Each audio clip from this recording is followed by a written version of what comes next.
नाजरीन, हम आपको एक ऐसी खातून की खबर बताने जा रहे हैं जो कि समंदर में 150 किलोमीटर तक तैरकर एक रिकॉर्ड अपने नाम किया। जी हाँ नाजरीन, पिछले महीने की 28 तारीख को विशाखा समुंदरी साहिल से काकीनाडा साहिल तक के सफर का आगाज गोली श्यामला नामी खातून ने किया। ये मुहिम कोरोमंडल ओडिसी ओशन स्विमिंग इदारे के तहत शुरू की गई थी। रोजाना 30 किलोमीटर तैरते हुए गोली श्यामला ने जुमा के रोज काकीनाडा के दही इलाके सूर्यारावपेटा साहिल तक पहुंचकर 150 किलोमीटर का फासला तय किया और एक शानदार रिकॉर्ड अपने नाम किया।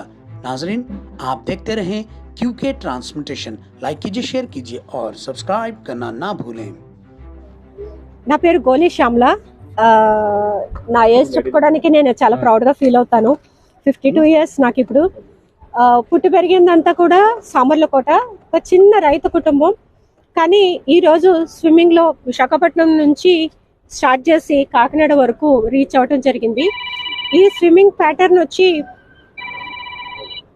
ల్యాండ్లో విశాఖపట్నం ఆర్కే బీచ్లో స్టార్ట్ అయింది. కాకినాడ ఎన్టీఆర్ బీచ్ లోనే ఎండ్ చేయాలని మేము అనుకున్నాము. అప్పటి వరకు కూడా ల్యాండ్ టచ్ చేయలేదు, ఓన్లీ బోట్ లోనే స్విమ్మింగ్ చేసి బోట్ లోకి వెళ్ళటం జరిగింది. సో ఈ జర్నీలో నాకు కొంచెము ఇబ్బంది కలిగించింది. కొద్దిగా ఒక్క రోజు మాత్రం స్ట్రగుల్ అయింది. క్రూ సపోర్ట్, క్రూ హెల్త్ కొద్దిగా సపోర్ట్ చేయలేదు. ఎందుకంటే సీ సిక్నెస్ అనేది ఉంటుంది.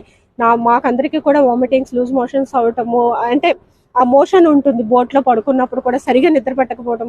సెకండ్ డే నుంచి మేమందరం కూడా స్విమ్మింగ్ మీదనే ఫోకస్ చేసాము.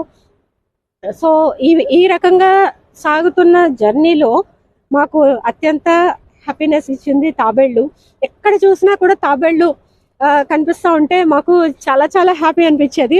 అండ్ అంతేకాదు, నేను స్విమ్ చేస్తుంటే నన్ను టచ్ చేయటం, నా పాదాలు ముట్టుకోవటం, నా చేతులు ముట్టుకోవటం, నా పక్కనే స్విమ్ చేయటం, మేమంతా చాలా చాలా ఎంజాయ్ చేస్తాం. పెద్ద పెద్ద తాబేళ్లు అండ్ చిన్న చిన్న తాబేళ్లు నా ఫీట్ దగ్గర, నా కాళ్ళ దగ్గర అవి ఫాలో అవుతూ ఉంటాయి. ఈమె ఎవరు, ఇలా ఉంది అని చూస్తున్న ఫీలింగ్ కలిగింది. అండ్ ఒక పెద్ద వేల్ అయితే మాకు చాలా క్లోజ్ గా వచ్చింది. అంటే దూరాన్ని చూసారు మా టీము, అలర్ట్ అయ్యే లోపే చాలా క్లోజ్కి వచ్చేసింది. అది చాలా ఫాస్ట్గా ఉంటుంది. యాక్చువల్లీ వేల్స్ అనేవి ఫ్రెండ్లీనే, కానీ మనమంతా రిస్క్ చేయలేము అంత పెద్ద ఆకారాన్ని చూసేసరికి. ఎందుకైనా మంచిదని బోట్ ఎక్కేస్తాము. క్రూ అంత ఇమీడియట్గా రెస్పాండ్ అయ్యి బోట్లోకి తీసుకున్నారు. తర్వాత ఇక్కడ వరకు వచ్చాము. అక్కడక్కడ తాబేళ్ళు అయితే చాలా హెల్తీగా ఉన్నాయి. బట్ 2 ప్రాంతాల్లో మాత్రము నాకు చాలా బాధ అనిపించింది. ఎందుకంటే ఎక్కడ చూసినా కూడా తాబేళ్లు తేలుతా, చనిపోయి డెడ్ బాడీస్ తేలుతా ఉన్నాయి. అది పొల్యూషన్, వాటర్ కూడా చాలా భయంకరంగా ఒక కెమికల్ ఉన్నట్టు, చాలా అసలు కంఫర్ట్ అనిపించలేదు స్విమ్మింగ్ చేయడానికి. సో అక్కడ కొంచెము గవర్నమెంట్ ఏమైనా ఫోకస్ చేసి, ఎందుకంటే చాలా చెత్త కూడా వస్తూ ఉంది ఆ 2 ఏరియాస్లోను. మేబీ మనకి దొరికిన ఒక అద్భుతమైన సంపద ఈ తాబేళ్ళు అని చెప్పొచ్చు. సో దాని రక్షణ కోసం గవర్నమెంట్ కొంచెం ఫోకస్ చేస్తే చాలా బాగుంటుంది. ఎందుకంటే ఈ బీచ్ అనేసరికి ప్రతి ఒక్కరికి కూడా చాలా హ్యాపీగా అనిపిస్తుంది. అట్లాంటిది బీచ్లోకి ఎవరైనా ఇట్లాగా రోడ్డుకు వచ్చినప్పుడు తాబేళ్ళు అవి కనిపిస్తూ ఉంటే కూడా చాలా బాగుంటుందండి, హ్యాపీగా. చాలా ప్రౌడ్గా ఉందండి. ఎందుకంటే అది అంత చిన్న సంగతి కాదు. 2 సంవత్సరాల కళ, ఎంతో ట్రైనింగ్, ఎంతో కఠిన శ్రమ. అండ్ మనకి చాలా తినాలనిపిస్తుంది, కానీ అన్ని తినకూడదు.